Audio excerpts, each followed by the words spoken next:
You're listening to We Still Like You, the podcast. I'm Jesse Batend. I'm the producer for the show, which is why you've never heard my voice before. But a couple of quick notes before we get started with today's episode. First of all, we're back. Starting today, every 2 weeks, we are going to have a brand new episode. If you are one of our regular listeners and you've been hitting your refresh button on your podcast app, don't worry, it's not broken. We did have to take a little break, make some changes. One of the big changes we wanted to make was actually having episodes when we say we will. But in order to do that, we did have to make a few changes. The biggest one that you're going to notice right away is that going forward after today, I'm going to be your new host, me, Jesse Batend. And the first thing I want to say as your official new host is thank you. Seriously, thank you for listening to the show. Thank you for sharing it with people.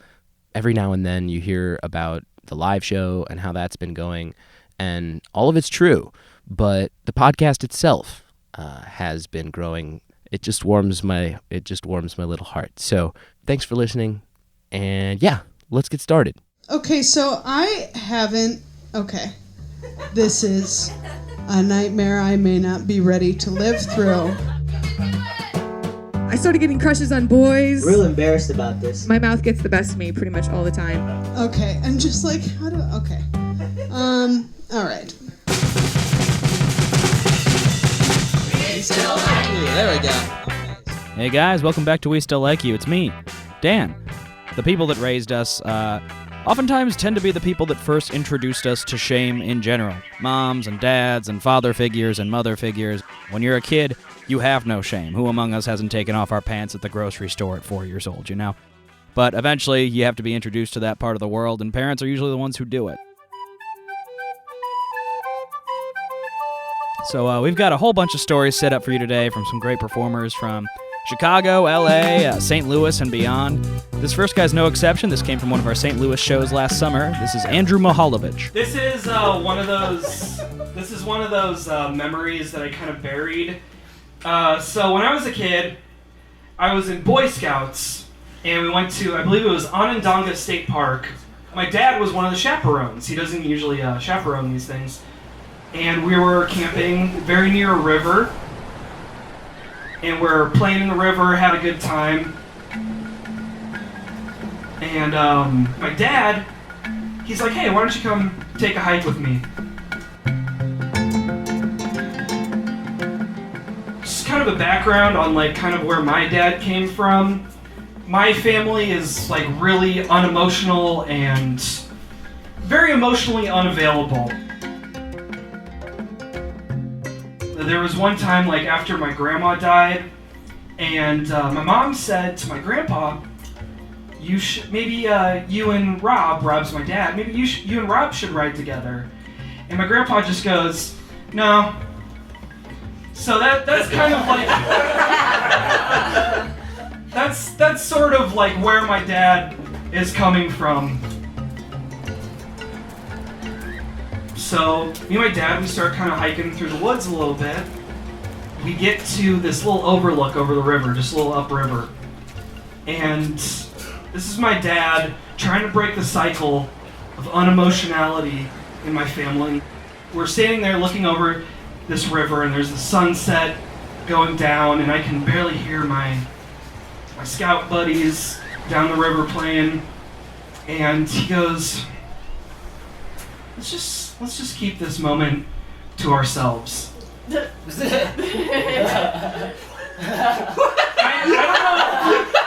don't know what you guys are thinking. No, it was a very like, it was the first time my dad was like, here, son, we're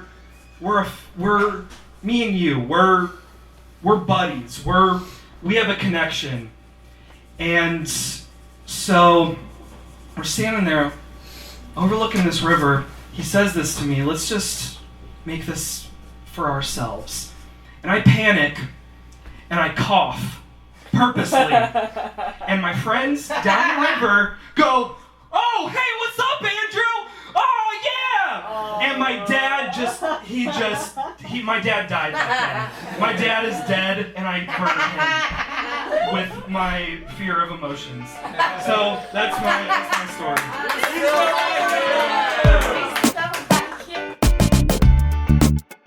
Have you guys talked about the ruined moment? No, this has never come up. This is never. I might whisper it into his ear when he's dying, and I say, "I'm sorry, Dad." You really want that to be his last memory? What the fuck is wrong? Okay, you're right. I didn't think that played through. I'm sorry. It would be an apology. I don't know. That was Andrew Mahalovich, a great comic out of St. Louis. His story that night was actually an audience story, so he was inspired by what had taken place so far, and just got up there and told us that, apropos of nothing. So I think that takes a lot of guts and a lot of skill. I really like that guy, really like that tale. If you're ever in St. Louis, Andrew performs there all the time, so you should check him out. Coming up next, Billy Dean has a story about what happens when your parents fight.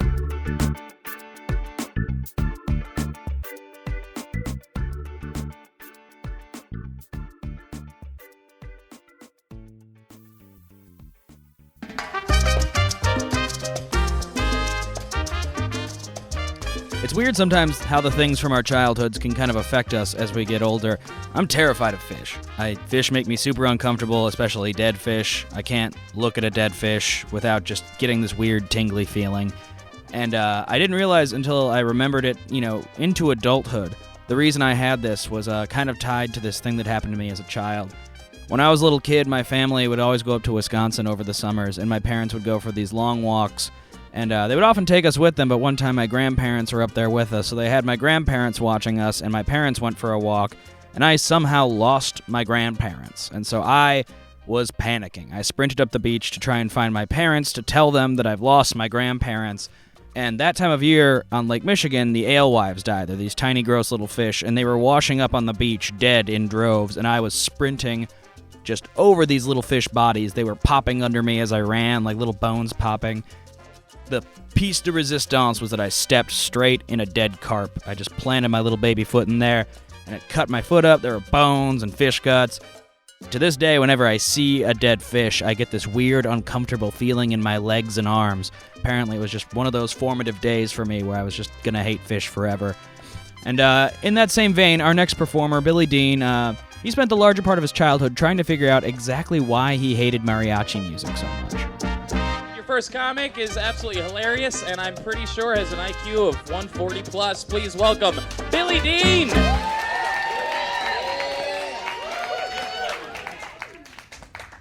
Well, first off, I'm sure a lot of comics are here. How many people come from families that are divorced? A lot of us. How many here have been kidnapped as a result of that divorce? I know at least one. I'm not going to out them or anything, but one is here. And this is the interesting one. How many of you had a divorce so rough that you thought you were racist until you were 16? That's true. I will get to that. I'll explain it. All right. I am not at all ready for this. At all. So I'm going to do something a little unorthodox, a little outside of the spirit of the show. But remember, you guys are contractually obligated to continue to like me at this point.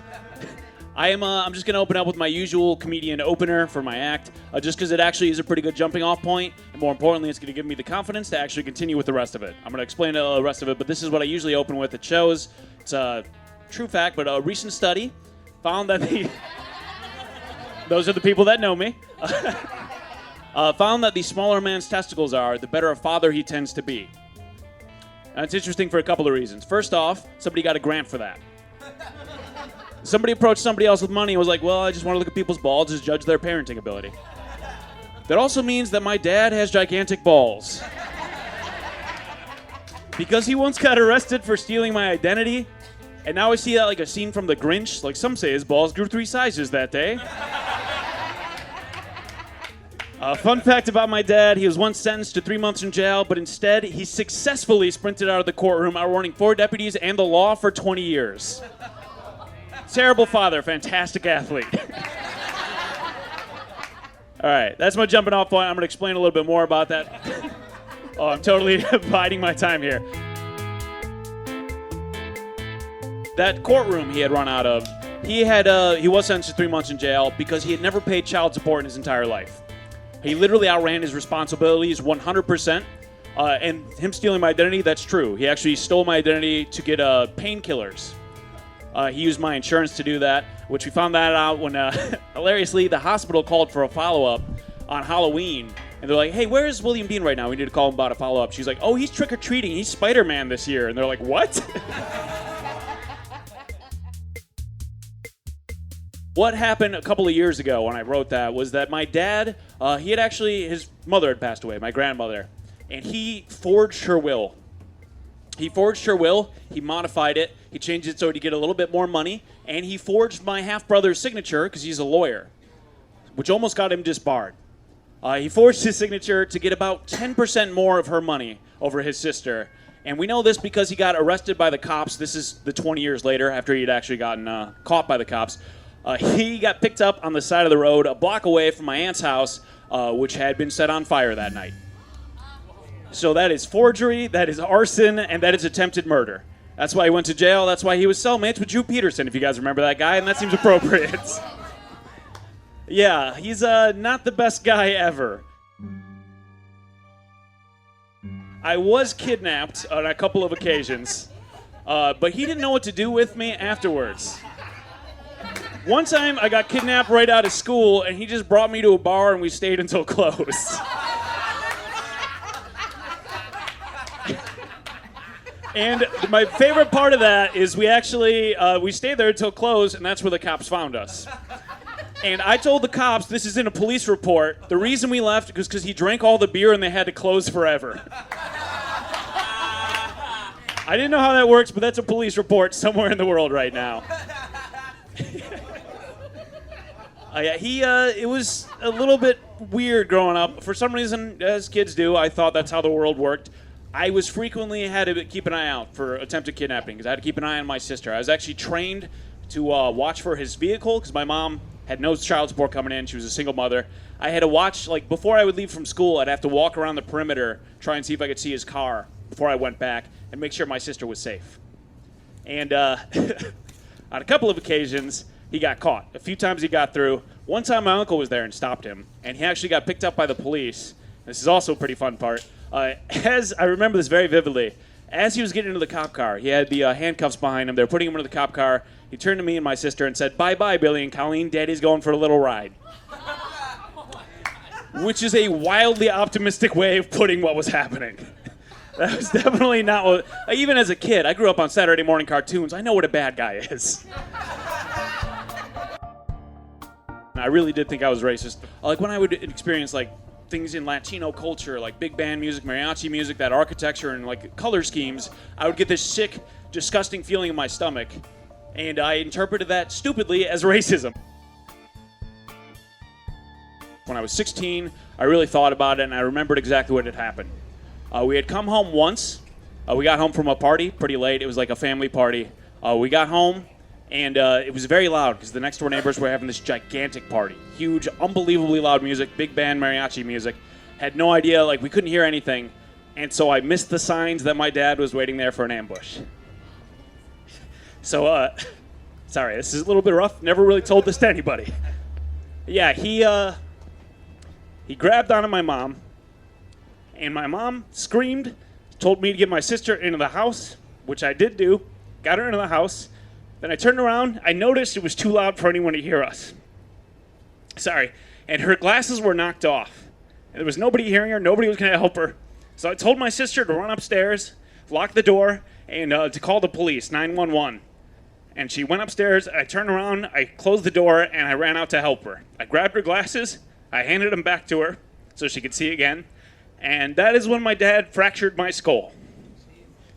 I still have a scar on it on the back of my head, and that was why I thought it was racist. It was called referred guilt. I had heard all that music and all that architecture and all that coloring and everything in this huge Mexican party, and it was guilt that I wasn't able to help. I wasn't able to do anything. I wasn't able to protect my mom. But of course, I was a toddler. There was no way I was going to be able to do that. So the second I realized that, that all went away. So I'm no longer racist. I'm cool now. We're good. Yeah, the part that's actually funny about this, believe me, there actually is a funny part, was before I lost consciousness, I heard my sister dragging the window open from upstairs. She was a couple years younger than me, a lot younger. And then I heard her dragging slowly a chair up to the window. She leans her head out the window and shouts at my dad, "Na na na boo boo, you can't get in here." And that was so weird, surprising, and funny that my family stopped fighting and we all just started laughing hysterically. And the shameful part, I guess, is that is almost definitely the reason I'm a comedian right now. So thank you guys very much.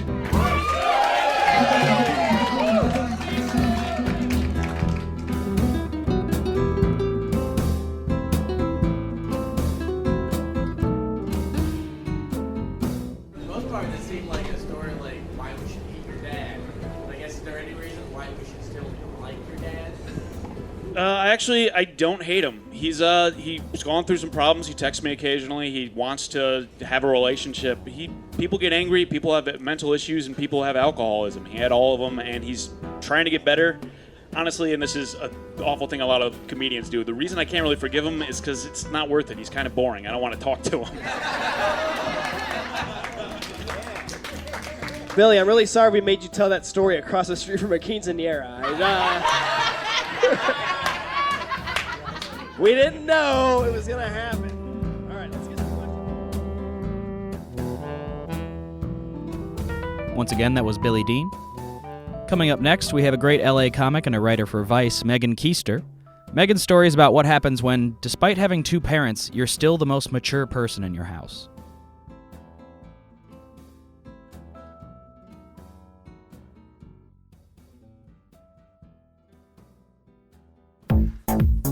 This episode of We Still Like You is funded in part by microfunding through Art and Activism, a campus-wide program at Columbia College Chicago supporting student projects that expand beyond the classroom. Thank you, daddies. Daddy, daddy, daddy, daddy, daddy.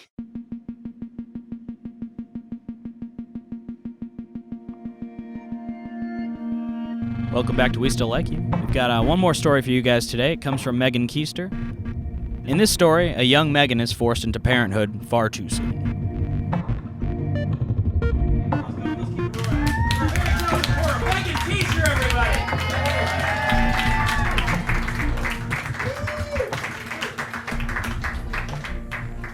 Here's my truth. My sister died, and I didn't care. No one who has ever performed on this show will beat that truth. Here's the deal. I got cut out of my mother when she was around 24-ish years old. She was infertile for a long time. I was a gift accident. But immediately after giving birth to me, I've seen her diaries. The first thing she wanted right out the gate, right after I got cut out of her womb, was to have another kid. My parents never should have been married in the first place, and they thought that would solve my father's rage issues, I guess. So they want to have another kid, right? And they keep trying. And like that, and they keep trying. 10 years. Tens of thousands of dollars. They didn't pay for me to go to college, it's fine. Eventually she gets knocked up. It's like you're gonna have a sister, you know? And I was, great. Because you've clearly done a fantastic job with me, so why not bring another one into the mix, right? So they did bring another one into the mix. About one fiscal quarter afterward, my mother finally decides to divorce my father. She dumps him, he leaves a suicide note, I find it. I'm 11 years old at the time, and even then, I knew he was full of shit. Total cry for help, pussy-ass, typical Mike Keister victim bullshit. So then I gotta sit there and I gotta watch this fucking kid while my mom goes out and finds him crying for help somewhere, puts him in the hospital, he signs himself out, he doesn't have a problem, it's fine.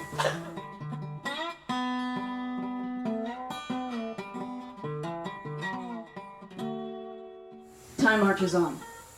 And in much the same way they abandoned me, now they had abandoned me with a child. So I had to watch my sister, while my mother was fucking the guy that worked in the meat department at the grocery store she worked at. And my father was fucking any number of 24-year-old women, including a woman named Prandy, that's with a P.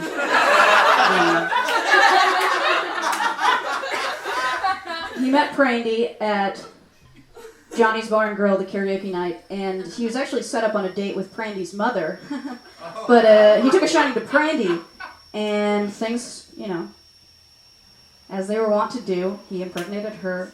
Apparently, it was a whole elaborate ruse, and her mother and her had created this sort of cock-teasy sort of coup to cock-tease my father into impregnating Prandy, so they could eventually buy a trailer on the edge of town to live together in. And they did, and Prandy's my hero. But anyway.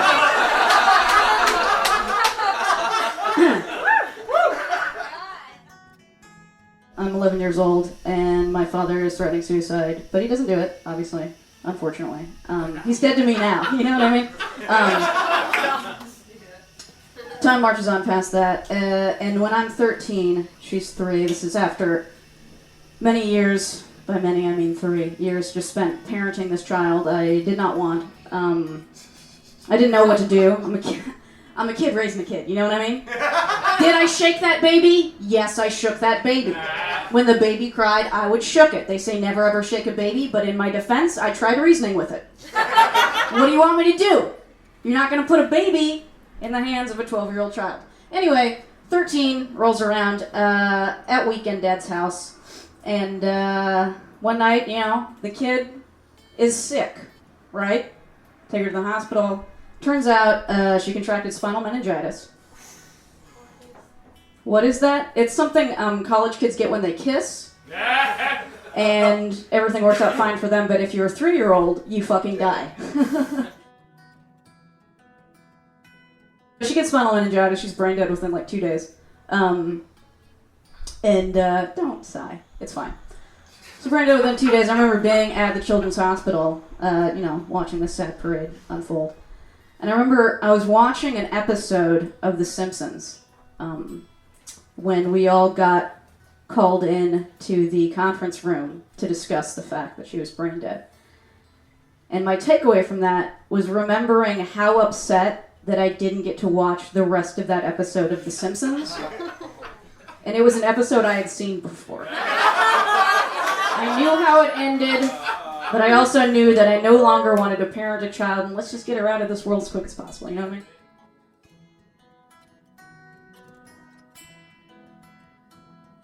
They bring us into this conference room, and they're like, here's the deal, the kid's brain dead. So what do you want to do? You want to keep her on life support, or... So we took her off life support and, donated her organs. And now her heart's in this, hot-ass, hot-ass co-ed who goes to, UC. We're friends on Facebook. She's hot as fuck. Really inarticulate. In much the same way that I would imagine that my sister would be inarticulate having to live with my mother and her current husband, Rodzilla, who collects, quote, Nazi shit. So yeah, my sister died, and I wasn't particularly upset about it, because you can't really develop a relationship, I feel, with something that's brain isn't fully developed. That's just me, I'm uptight. And I never tell people that, because it makes me look like a monster. But, I don't know, I live my life, I constantly have cycling in my head. Who here has seen The Last Boy Scout? My entire life and my ethos is basically just like that scene in The Last Boy Scout when Bruce Willis is just standing outside and he sees a lit cigarette smoldering on the ground in a gutter. And he says, you know what? So what if I'm a scumbag? And he picks the cigarette up and smokes it. That's my entire life.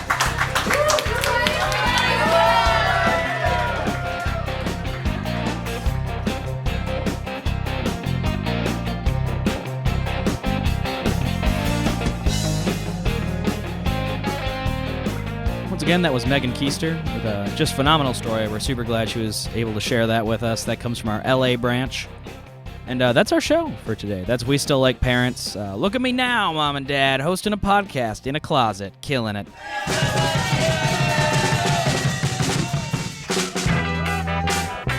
If you like our show and want to do our show, I have tremendous news for you. We are an open submission show, and we just put out some new submission guidelines and a new streamlined submission page, making it just easier than ever to try and do We Still Like You. We try to, grow as much as we possibly can. We started as an apartment show filled with 15 people, and I have no reason not to believe that the whole world won't have heard of us in 2 weeks, 3 weeks.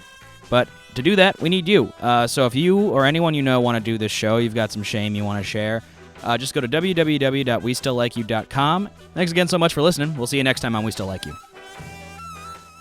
We Still Like You is produced by Dan Sheehan, Danny Gallegos, Tyler Snodgrass, Shannon Null, and J. Michael Osborne, who is also our resident live artist. In Los Angeles, it is produced by Andy Sell. The podcast is produced by Jesse Pretend, engineered by Jesse Pretend and Sam Haas. Our theme song is Specific People by Jake Tobin. Big thanks to all the people who've housed our live shows at various undisclosed locations around Chicago, and to you, the listener, for being there. If you'd like to know more about where you can watch We Still Like You or submit to be on We Still Like You, please check out our website, which is westilllikeyou.com, and also you can find us on Facebook. Thanks again, and we'll see you next time.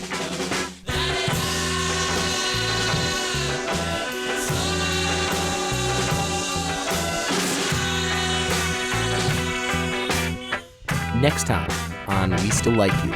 Understand the important part of this story is that because I left and came back, they don't know I did it. I'm not the murderer returning to the scene of the crime. I'm a hero who has stopped in the middle of the road to ward off any other traffic that might subsequently hit this cat.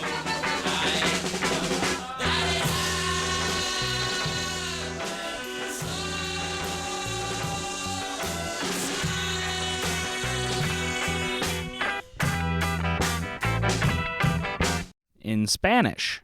Ooh, so we still like you. Me llamo Dan Sheehan, and I took French in high school, so that's all I got.